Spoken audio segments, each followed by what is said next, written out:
قیمتی اور نازک قسم کی کراکری کو پیک کرتے ہوئے یا الماری میں رکھتے ہوئے ہر دو پلیٹوں کے درمیان کاغذ رکھیں، اس طرح ان پر نامعلوم خراشیں نہیں پڑیں گی۔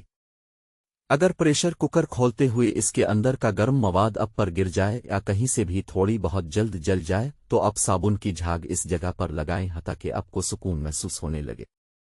مٹروں کو ابالنے کے بعد فوراً ٹھنڈا پانی اگر ان پر ڈال دیا جائے تو ان کی سبز رنگت بہت خوشنما رہتی ہے۔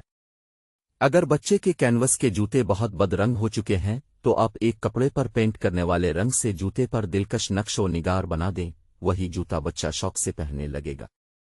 اگر ڈاک کے ٹکٹ کسی جگہ پڑے آپس میں چپک گئے ہیں تو ان کو علیحدہ کرنے کے لیے فریج میں رکھ دیں، کچھ دیر بعد آسانی سے علیحدہ ہو جائیں گے اور ان کی گوند بھی قابل استعمال رہے گی۔ سلاد کے پتوں کو دھو کر ان کی ڈنڈیاں ایسے پانی بھرے پیالے میں رکھیں جس میں چند برف کی ڈلیاں اور لیموں کے رس کے چند قطرے ملائے ہوں، اس طرح سلاد سبز پتوں والی سبزیاں تر و تازہ رہیں گی۔ بینز کو ابالتی ہوئے اگر چٹکی بھر میٹھا سوڈا ڈال دیا جائے تو ان کی سبز رنگت برقرار رہتی ہے۔ چائے کی پتی بیکار ہو جائے تو اسے وارنش والے فرنیچر پر رگڑنے سے فرنیچر کی چمک بڑھ جاتی ہے۔